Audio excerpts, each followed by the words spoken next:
राज्य सरकारकडून मदतीच्या निकषात बदल, पूरग्रस्तांना 3 हेक्टरपर्यंत मदत मिळणार, तर आतापर्यंत 8,139 कोटी रुपये वितरित झाल्याची माहिती.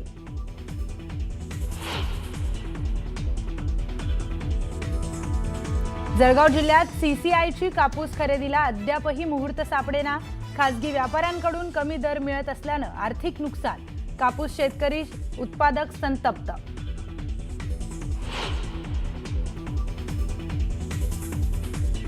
भिवंडीतल्या महावीर सिंथेटिक कंपनीत भीषण आग, आगीमध्ये कंपनीचं मोठं नुकसान. सुदैवानं आगीत कोणतीही जीवितहानी नाही.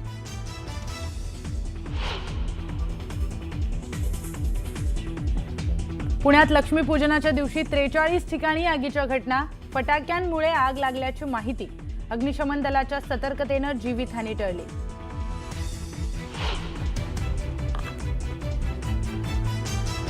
दिवाळी पाडव्याच्या मुहूर्तावर पंढरपूरच्या श्री विठ्ठल रुक्मिणी मंदिरात फुलांची सजावट, भाविकांची दर्शनासाठी मोठी गर्दी.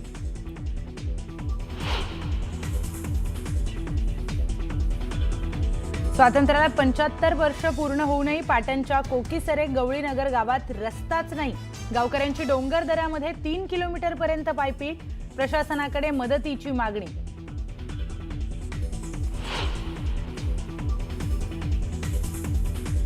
भारत आणि अफगाणिस्तान दरम्यान राजकीय संबंध प्रस्थापित, काबूलमधील कार्यालयाला भारतानं अधिकृतपणे दिला भारतीय दूतावासाचा दर्जा.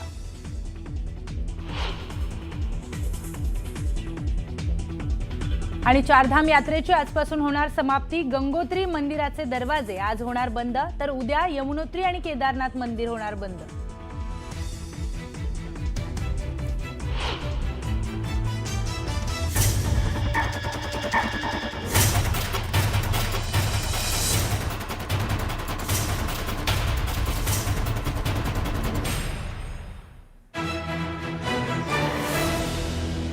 नमस्कार, मी प्रियंका लाठी. आपण पाहताय न्यूज 18 लोकमत. बातमीपत्राच्या सुरुवातीलाच काही महत्त्वाच्या घडामोडी आपण पाहणार आहोत. त्यामध्ये पहिली एक ब्रेकिंग न्यूज समोर येते. राज्य सरकारने घोषित केल्याप्रमाणे 3 हेक्टरच्या वाढीव मर्यादेबाबत शासन निर्णय जाहीर केलाय.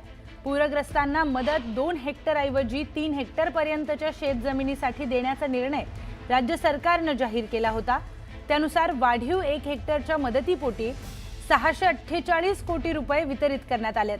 आतापर्यंत 8,139 कोटी रुपये हे वितरित करण्यात आलेत. तर राज्यातील 6,56,310.86 हेक्टर क्षेत्रातील बाधित पिकांच्या नुकसानीपोटी 6,12,177 शेतकऱ्यांना याचा लाभ होणार आहे. यापूर्वी या शेतकऱ्यांना 2 हेक्टरपर्यंत मदत मंजूर करण्यात आली होती, पण आता अतिरिक्त 1 हेक्टरसाठी ही वाढीव मदत देण्यात येणार आहे.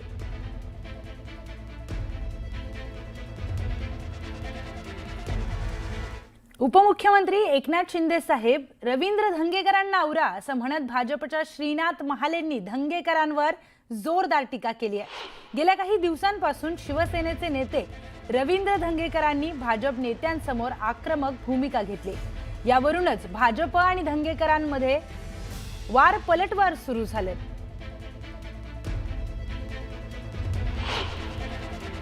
शिंदे साहेब, मी तुम्हाला विनंती करतो, जे भटकं कुत्र तुम्ही सांभाळलंय, लूत लागलेलं कुत्र शहरभर फिरतंय, अनेकांनी त्यांनी चावा घेतलाय. मला वाटतं राज साहेब असतील, उद्धव साहेब, नाना पटोले यांनाही चावून ते कुत्र इथे आलेले आहेत. आम्ही युतीचा धर्म पाळणारे आणि आपल्या युतीमध्ये नक्की आपला आदर करतो, पण मला असं वाटतं की हे भटकं कुत्र आपलाही चावा घेतल्याशिवाय राहणार नाही. भारतीय जनता पार्टीचे कार्यकर्ते या भटक्या कुत्र्याचा बंदोबस्त करण्यासाठी समर्थ आहे.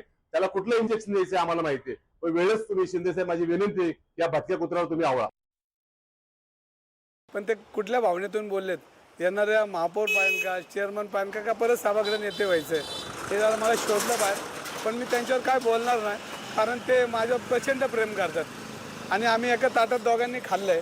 पण त्यांना जे बोलायचं ते त्यांचा तो अधिकार आहे, पण त्याला मला त्यांच्याबद्दल काय बोलायचं. बातमी आहे पुण्यातल्या जैन बोर्डिंगच्या व्यवहाराला स्थगिती दिली याची.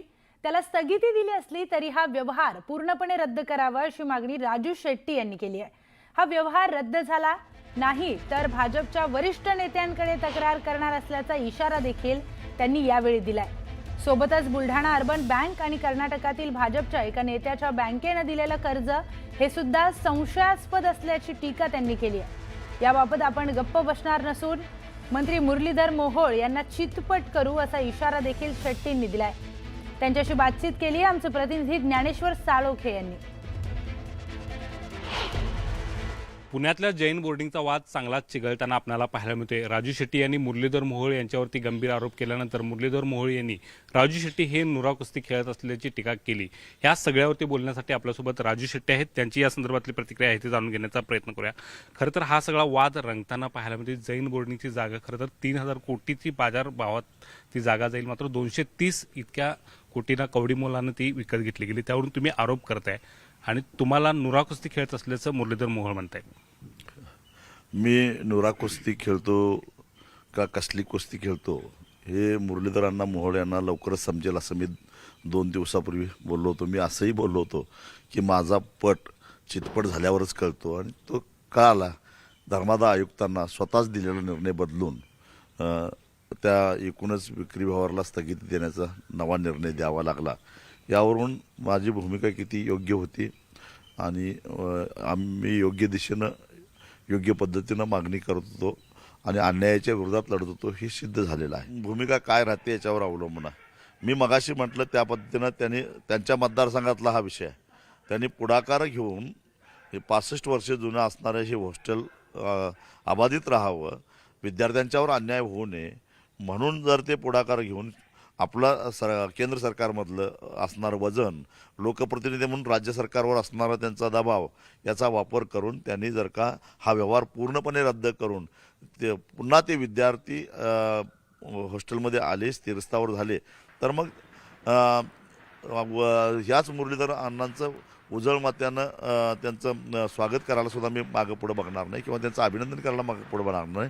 पण अजूनही ते गोखले बिल्डरनी चुकीचा व्यवहार केला असं म्हणायला तयार नाहीत आणि ते म्हणायला तयार नाही त्याचा अर्थ ते त्यात भागीदार आहेत असं अजूनही माझं मत आहे। रद्द झाला नाही तर पुढची भूमिका आक्रमक असेल आणि माझी कुस्ती कशा पद्धतीनं असेल ते त्याच वेळी समजून येईल अशा पद्धतीचा स्पष्ट इशारा राजू शेट्टी देताना पाहायला मिळते। त्यामुळे या प्रकरणाला सध्या स्थगिती दिली असली तरी हा व्यवहार रद्द होणार का हे आता पाहणं महत्त्वाचं असणार आहे। Video journalist Sandeep Patil, Dnyaneshwar Salunkhe, news 18 Lokmat, Kolhapur. तर स्थानिक स्वराज्य संस्थेच्या निवडणुका जसजशा जवळ येऊ लागल्या आहेत तसतसं रायगड जिल्ह्यामध्ये राजकीय वातावरण तापू लागलंय। रायगड जिल्ह्यामध्ये शिवसेना विरुद्ध राष्ट्रवादीतील वाद हा रंगू लागलाय। दोन्ही पक्षांकडून एकमेकांचे नेते हे गळाला लावण्याचा प्रयत्न सुरू झालाय। सुनील तटकरे यांचे निकटवर्तीय असलेल्या विकास गायकवाडांनी शिवसेनेमध्ये प्रवेश केलाय। विकास गायकवाड राष्ट्रवादीमध्ये सक्रिय आणि तटकरेंचे निकटवर्तीय म्हणून ओळखले जातात। एकीकडे मंत्री भरत गोगावले यांनी जिल्ह्यातील राष्ट्रवादी काँग्रेसला राजकीय सुरुंग लावण्यास सुरुवात केल्यानंतर आता सुनील तटकरेंनी देखील शिवसेनेतील मोठे मासे गळाला लावायला सुरुवात केली आहे। शिवसेनेचे उपजिल्हा प्रमुख व गोगावले यांचे निकटवर्तीय विश्वासू सहकारी म्हणून ओळखले जाणारे रमेश मोरे यांनी शिवसेनेसह गोगावले यांना अखेरचा जय महाराष्ट्र केलाय आणि राष्ट्रवादी काँग्रेस पक्षामध्ये पक्षप्रवेश केला। सुतारवाडी येथे मोरे यांच्या स्वागतासाठी राष्ट्रवादीची जिल्हा कार्यकारिणी देखील उपस्थित होती। असे अनेक कार्यकर्ते पदाधिकारी आहेत, परंतु राजकारणामध्ये काही सगळी गुपितं तुम्हाला सांगायची नसतात म्हणून ते योग्य वेळेला 1 दिवस अगोदर सांगू तुम्हाला। आता 2 दिवस जरा दिवाळीचे फटाके वाजू द्या आणि दिवाळीचे फटाके फोडून झाल्यानंतर मग राजकीय फटाके आपण नंतर फोडूया। त्यांनी कुठल्याही पद्धतीच्या तिकिटाची मागणी पक्षाकडे लेखी किंवा तोंडी स्वरूपात केलेली नव्हती। त्यामुळे तो प्रवेश फक्त व्यावसायिक दृष्ट्या मर्यादित आहे। पण आजचा राष्ट्रवादी काँग्रेस पक्षामध्ये रमेश मोरे यांचा झालेल्या प्रवेशानंतर मी त्यांना एवढंच सांगेन की तुम्ही फक्त लवंगी लावत राहा। आम्ही सुतळी बॉम्बची त्या ठिकाणी लाईनच लावणार आहे आणि त्याचा होणारा आवाज हा तुम्हाला सहन करण्याजोगा नसेल।